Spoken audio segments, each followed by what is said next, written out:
Students, class 12 के अंदर आज हम पढ़ेंगे शॉर्ट कंपोजिशन।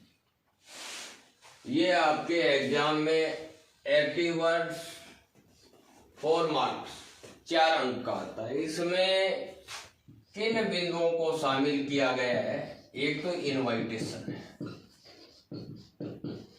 इनवाइटेशन में फॉर्मल और इनफॉर्मल दो है। एक फॉर्मल है, एक इनफॉर्मल है।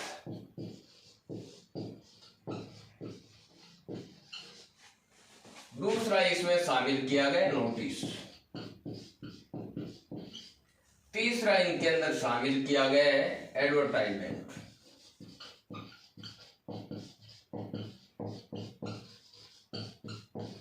विज्ञापन। चौथा इनके अंदर शामिल किया गया है डिस्क्रिप्शन ऑफ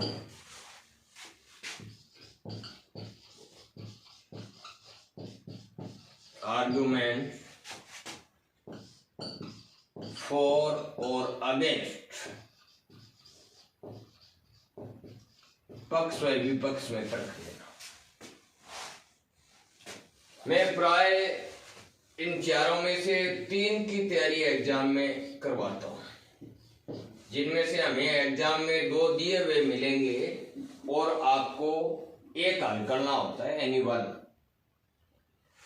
प्राय विद्यार्थी ग्रामर के अंदर 50, 60, 100 की संख्या में इस प्रकार शॉर्ट कंपोजिशन दिए हुए हैं, उनका रट्टा लगाते हैं। इंग्लिश को इस प्रकार से हम तैयारी नहीं कर सकते। इंग्लिश के अंदर मैं प्रत्येक का, जैसे इनविटेशन के अंदर फॉर्मल में एक फॉर्मेट बनाकर दूंगा, प्रारूप, जिनमें आपको 100, 50, 60 जितने भी ग्रामर के अंदर हैं उनको याद करने की कतई आवश्यकता नहीं होगी। मैं पूर्ण आपको विश्वास के साथ कहता हूं कि हम आसानी से इनको हल कर लेंगे यदि आप एक फॉर्मेट अच्छी तरह याद कर लें। आज हम इनविटेशन पढ़ेंगे और इनविटेशन के अंदर हम फॉर्मल पढ़ेंगे, और फॉर्मल भी परीक्षा में 2 प्रकार से आता है। इसमें एक स्वीकार और दूसरा अस्वीकार, जिनमें हम एक्सेप्ट।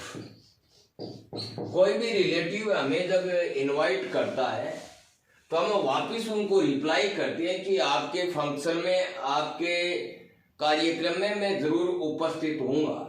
इसके लिए हमें एक्सेप्ट शब्द को जोड़ा है। तो इनके लिए हम एक फॉर्मेट लिखते हैं। इसमें हमें रिप्लाई करना होता है, जवाब देना होता है, और वो भी जवाब किस में देना है? हमें स्वीकार करते हुए इसमें हमें जवाब देना है। आपका कोई भी रिलेटिव जब आपको एग्जाम के अंदर आएगा, you have received an invitation letter from, कोई भी आगे नेम दे दिया जाए, तो उस व्यक्ति को हमें रिप्लाई करना है, या सपोज यू आर, कल्पना करो कि आप बीके गुप्ता हो, तब हम है वो, और ऐसे आ जाए you have received an invitation letter from से, आपने किन से निमंत्रण पत्र प्राप्त किया है, तो उनको हमें रिप्लाई करना होता है। इसके लिए हम एक फॉर्मेट बनाते हैं, एक प्रारूप बनाते हैं। इस एक प्रारूप से आप 50, 60 इनविटेशन को याद करने की कोई आवश्यकता नहीं रहेगी। आप 4 नंबर आसानी से प्राप्त कर सकते हैं। इस फॉर्मेट को बनाने के लिए सबसे पहले जो रिप्लाई करने वाला व्यक्ति होता है उनका नाम आता है। काल्पनिक रूप से हम यहां पर मान लें मिस्टर HR सिंह, ये मैंने काल्पनिक नाम मान लिया। यहां पर मैसेज भी आ सकता है यदि एग्जाम के अंदर दिया हुआ हो। इनके बाद में एक शब्द होता है जो हमें लिखना होता है, थैंक या थैंक्स। अब मैंने यहां पर थैंक्स जोड़ा है। ये थैंक कब आता है? जब यहाँ इनसे पहले प्लूरल नेम है, बहुवचन नाम है। यहां पर यदि होता मिसेज एंड मिस्टर एतादृश्यवर, तब हम यहाँ पर क्या लगाते, थैंक लगाते। क्या लगाते, थैंक। थैंक लगाते, थैंक से नहीं आता, लेकिन यहाँ पर पहले सिंगुलर नेम है, ये रिप्लाई करने वाले व्यक्ति का नाम आएगा। अब जिस व्यक्ति को हमारे रिलेटिव को भेजना है उनका नाम यहाँ आएगा। ये तो रिप्लाई करने वाले व्यक्ति का नाम आएगा, रिप्लाई करने वाले व्यक्ति का नाम। जिसको हमें भेजना है, जिसको आप भेज रहे हैं, रिप्लाई कर रहे हैं, उसका नाम थैंक व थैंक्स के बाद आएगा। हमने काल्पनिक रूप से मान लिया मिस्टर BK शर्मा, ये मान लिया। अब ये जो दो मैंने नाम लिखे हैं, एग्जाम के अंदर ये जरूरी नहीं यही नाम आए। एग्जाम के अंदर मैंने आपको बता दिया कि क्वेश्चन आपका आए, you have received invitation letter from mister BK Sharma, जिनसे आपने निमंत्रण पत्र प्राप्त किया उनका नाम थैंक या थैंक्स के क्या आएगा, बाद आएगा। स्टार्ट का जो नाम है यह रिप्लाई करने वाले का नाम है। पर्सन में आपको कोई काल्पनिक नेम दिया हुआ है कि कल्पना करो, imagine that you are SP Gupta, तो आपको मानना होगा मिस्टर SP गुप्ता। यदि कोई नाम नहीं दिया हुआ है तो हमें काल्पनिक का नाम मानना होगा। आप अपना नाम भी लिख सकते हैं यहाँ पर, या उसमें मिसेज व मिस्टर दोनों दिए हुए हैं तो आपको मिसेज व मिस्टर लिखने के बाद में ध्यान इतना ही रखना है, जब यहाँ प्लूरल हो जाए श्रीमती और श्रीमान, तब यहाँ पर थैंक्स नहीं आएगा, थैंक आएगा। अब हम जिस व्यक्ति को भेज रहे हैं मिस्टर BK शर्मा को, अब इनके ऊपर बाउंड्री बनानी है हमें। जब भी हमारे घर में कोई भी इनविटेशन लेटर आता है तो कितने सुंदर तरीके से बनाया हुआ होता है। ये आप एग्जाम के अंदर इस प्रश्न में कोई दूसरा कार्य नहीं करोगे, सुंदर तरीके से समान दूरी रखते हुए यहाँ पर आप नाम लिखोगे। उसके बाद में प्रत्येक इनविटेशन स्वीकार वाले में यहाँ पर हम ये लिखेंगे, for their kind invitation to attend. ये प्रत्येक इनविटेशन में आप लिखो। अब अटेंड के बाद हमारे पास में 3 शब्द है, एक हिज है, एक हर है और एक देर है। इन तीनों में से एक को चूज करना है। यह चूज किसके आधार पर होगा, स्टार्ट में जो नाम दिया हुआ है, जैसे एतारसिंवर दिया, सिंगुलर कोई पुलिंग है तब तो हिज लिखोगे, स्त्रीलिंग सिंगुलर है, पुलिंग सिंगुलर है तब हिज है, स्त्रीलिंग सिंगुलर है तब हर है, और जब प्लूरल आ जाए तब दे है। यह बहुवचन के लिए लिखा जाता है, चाहे वो पुलिंग स्त्रीलिंग, ये एक स्त्रीलिंग के लिए, ये एक पुलिंग के लिए। इन तीनों में से एक शब्द का हमें प्रयोग करना है। ये प्रत्येक इनविटेशन में स्वीकार वाले में हम यही लिखेंगे पंक्ति। उनके बाद पर्सन के आधार पर, हमें हिंदी में नहीं लिखना है, पर्सन के आधार पर यहां पर कार्यक्रम का नाम आएगा। कार्यक्रम का पर्सन में दिया हुआ मिलेगा। कोई भी फंक्शन हो सकता है, बर्थडे पार्टी हो सकती है, कोई मैरिज फंक्शन हो सकता है, कोई अदर ओकेजन फंक्शन जो भी है वो हमें पर्सन में दिया हुआ मिलेगा। उन कार्यक्रम का नाम लिखेंगे यहाँ पर।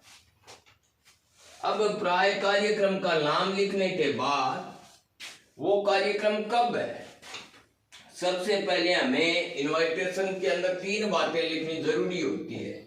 दिन, दिनांक, समय और ये स्थान। ये हमारे रिलेटिव को हम अवगत कराते हैं कि ये कब है हमारा फंक्शन। तो स्टार्ट में जब भी आप दिन लिखें, एग्जाम के अंदर प्रश्न में दिया हुआ है दिन, दिनांक, समय, स्थान, तब तो आप वो ही लिखें। कोई भी वार व दिनांक से पहले आप किन का प्रयोग करोगे? ऑन। जैसे मैंने एक वार का नाम लिख दिया या संडे। उनके बाद में यहां पर आप कोई भी दिनांक, उनके बाद में यहां पर कोई भी समय से पहले एट और स्थान से पहले भी एट, ये हम लिखें। प्राय कई बार क्या होता है, एग्जाम के अंदर प्रश्न में स्थान का नाम दिया हुआ होता है, 5 स्टार होटल, कोई भी ताज होटल जो भी हो। यदि कोई स्थान का नाम नहीं दिया है तो हिज रेजिडेंस या आवन रेजिडेंस आप लिख सकते हैं। आवन रेजिडेंस, अपने स्वयं के निवास स्थान पर रेजिडेंस, ये हम लिख सकते हैं स्थान की जगह। इसके बाद एंडिंग पंक्ति होती है, उसमें हम लिखते हैं, ये आपको ध्यान में रखना है, या मैं लिख रहा हूं ही या सी या दे, इन तीनों में से हमें एक चूज करनी है। ये किसके आधार पर है? जैसे मिस्टर हरीश है तो हम ही पुलिंग के लिए ही, और ये आपको नीचे से दिखाई नहीं दे रहा है तो हम देखते हैं एंडिंग पंक्ति। एंडिंग पंक्ति में हमारे पास में 3 शब्द है, ही, सी या दे। इनमें से एक चूज करना है हमें। स्टार्ट में पुल्लिंग एक नाम है तब तो ही लिखोगे, स्त्रीलिंग एक नाम है तब सी, और दोनों के बाद में आप क्या लिखोगे? हैज लिखोगे। और जब श्रीमती और श्रीमान दोनों है, पुल्लिंग है, तब आप इनके साथ में क्या लिखोगे? है। जैसे यहां पर अब मिस्टर एजाच्योर है तो हम क्या लिखेंगे? He has. उनके बाद में, ये तो बहुवचन के लिए होता है, ये एक वचन के लिए होता है। ही और सी के साथ में, जैसे अब हम लिखेंगे तो क्या लिखेंगे? हम ही हैज, क्या लिखोगे? ऊपर वाला समझना, इनमें से एक चूज किया हमने, he has great pleasure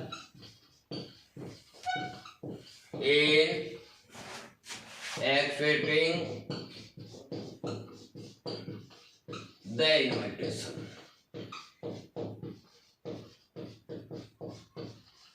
invitation. फिर बाउंड्री को क्या कर दें? बंद कर दें। ये जो मैंने 3 शब्द बताए, ही, सी, दे, इनमें से एक चूज करना है। ये रिप्लाई वाले व्यक्ति के आधार पर होगा। यहाँ पर पुल्लिंग सिंगुलर है तब तो ही रखोगे, सिंगुलर पुल्लिंग है तब ही रखोगे, स्त्रीलिंग सिंगुलर है तब सी रखोगे, और दोनों के साथ में एक हेल्पिंग वर्ब है, वो है हैज। जैसे ही के साथ में, यदि यहाँ श्रीमती और श्रीमान प्लूरल है तो आप दे रखोगे, और दे के साथ में हैव आएगा। शेष शब्द great pleasure in accepting the invitation, और बाउंड्री को क्या कर दो? बंद। ऐसे हम कितने अंक बना सकते हैं आसानी से? 4 अंक। इस गारंटी के साथ आज के लिए बस इतना ही। धन्यवाद।